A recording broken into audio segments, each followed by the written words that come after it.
നൂറുകണക്കിന് മനുഷ്യർ അവരുടെ എല്ലാം നഷ്ടപ്പെട്ട, ജീവനുൾപ്പെടെ നഷ്ടപ്പെട്ട മുണ്ടക്കൈ ചൂരൽമല ദുരന്തത്തിന് ഇന്നൊരു വയസ്സ് തികയുകയാണ്. ഒരു വർഷം കഴിയുമ്പോഴും കേന്ദ്ര സർക്കാരും സംസ്ഥാന സർക്കാരും നൽകിയ വാഗ്ദാനങ്ങളെല്ലാം ജലരേഖയായി മറ്റൊരു ദുരന്തമായി മാറിയിരിക്കുകയാണ്. കാരണം മരിച്ചുപോയവരെ, അവരുടെ ഓർമ്മകളുമായി ബന്ധുക്കളെല്ലാം ചൂരൽമലയിലും മുണ്ടിക്കയിലും കഴിഞ്ഞ ദിവസം ഒത്തുകൂടി. അപ്പോഴും സംസ്ഥാന സർക്കാരിന് വാഗ്ദാനം ചെയ്ത ഒരു വീട് പോലും നിർമ്മിക്കാനായില്ല. കേന്ദ്ര സർക്കാരാകട്ടെ വായ്പയായി നൽകിയ 529 കോടി, അതിനപ്പുറം മോദി സർക്കാർ ഒന്നും നൽകിയില്ല. പോരാത്തതിന് ഹൈക്കോടതി പലവട്ടം വടിയെടുത്തിട്ടും ദുരന്തബാധിതരുടെ വായ്പകൾ, ദേശസാൽകൃത ബാങ്കിലെ വായ്പകൾ എഴുതിത്തള്ളാൻ ഇതുവരെ കേന്ദ്ര സർക്കാർ തയ്യാറായിട്ടില്ല. അപ്പം ദുരന്ത സ്ഥലത്ത് ഫ്ലൈറ്റിൽ വന്നിറങ്ങി ദുരന്ത മേഖലകളെല്ലാം കണ്ട് പരിക്കേറ്റവരെ ആശ്വസിപ്പിച്ച് കുട്ടികളെ കെട്ടിപ്പിടിച്ച് ചേർത്ത് നിർത്തുമെന്നും പണം ഒരു പ്രശ്നമല്ലെന്നും പറഞ്ഞ് മടങ്ങിയ നരേന്ദ്രമോദി ദുരന്തങ്ങൾ നേരിട്ട എല്ലാ സംസ്ഥാനങ്ങളോടും ഒരുപോലെ അനുതാപവും സഹായവും കാണിക്കണം എന്ന ആവശ്യം ഇന്ത്യ മുന്നണിയും പ്രതിപക്ഷവുമെല്ലാം പലവട്ടം ആവശ്യപ്പെട്ടെങ്കിലും കേന്ദ്ര സർക്കാർ കനിഞ്ഞിട്ടില്ല. ഹൈക്കോടതി പലവട്ടമാണ് ദുരന്തബാധിതരുടെ വായ്പ എഴുതിത്തള്ളണം എന്നാവശ്യപ്പെട്ടത്. കാരണം വീടുകൾ നഷ്ടപ്പെട്ടവർ, വ്യാപാര സ്ഥാപനങ്ങൾ നഷ്ടപ്പെട്ടവർ, അതിനുവേണ്ടി അവർ എടുത്ത വായ്പകൾ, വീട് വയ്ക്കാനായി എടുത്ത വായ്പകൾ, വിവാഹത്തിനായി എടുത്ത വായ്പകൾ, കാരണം വിവാഹിതരായ ആളുകൾ തന്നെ ജീവിച്ചിരിപ്പില്ല, അവരെല്ലാം ഉരുൾപൊട്ടലിൽ നമുക്ക് നഷ്ടമായി. അപ്പം അങ്ങനെ ദുരന്തം അപ്പാടെ കൊണ്ടുപോയ ഒരു ഭൂപ്രദേശത്ത് അവശേഷിക്കുന്ന മനുഷ്യർ, അവരെ ചേർത്തു നിർത്താൻ യഥാർത്ഥത്തിൽ സംസ്ഥാന സർക്കാർ, പിണറായി സർക്കാരിനും കഴിയണം, മോദി സർക്കാരിനും കഴിയണം.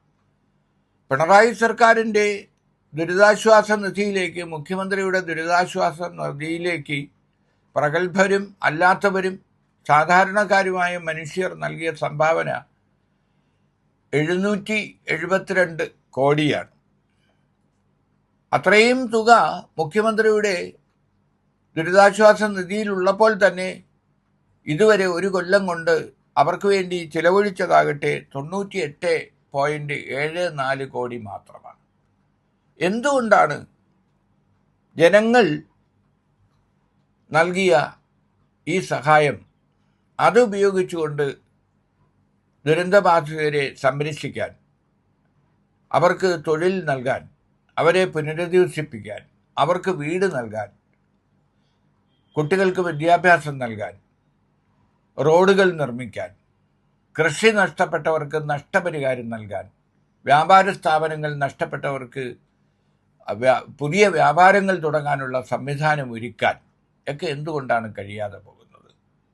ഇപ്പോൾ ഏറ്റവും ഒടുവിൽ ഒരു വർഷം തികയുന്ന ഈ ദിവസം റവന്യൂ മന്ത്രി രാജൻ ഈ അനുവദിക്കാൻ പോകുന്ന വീടുകളുടെ പട്ടികയിൽ 50 പേരെ കൂടി ഉൾപ്പെടുത്തിയിട്ടുണ്ട് എന്ന പ്രഖ്യാപനം നടത്തിയിട്ടുണ്ട്.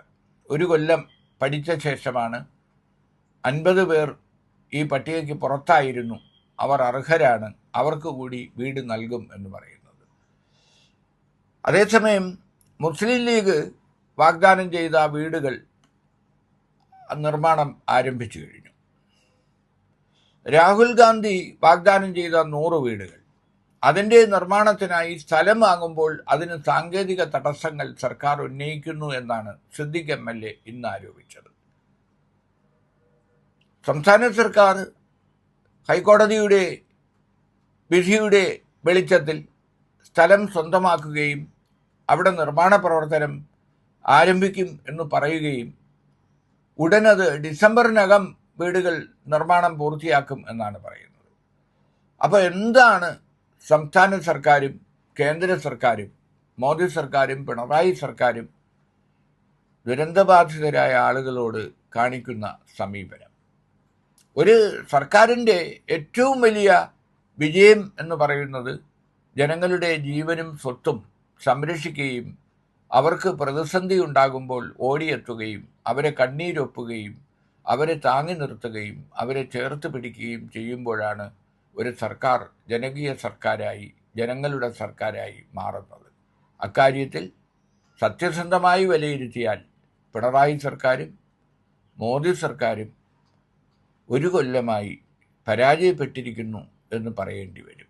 തെരഞ്ഞെടുപ്പ് അടുക്കുന്ന ഘട്ടത്തിൽ വീട് നിർമ്മാണം പൂർത്തിയാക്കി അതൊരു വലിയ ഉദ്ഘാടന മാമാങ്കമാക്കി ആ ദുരന്തവും വോട്ട് കിട്ടാനുള്ള ഒരു വഴിയായി അതിനുവേണ്ടി കാത്തിരിക്കുകയാണോ സർക്കാരുകൾ എന്ന് സംശയിക്കേണ്ടിയിരിക്കുന്നു.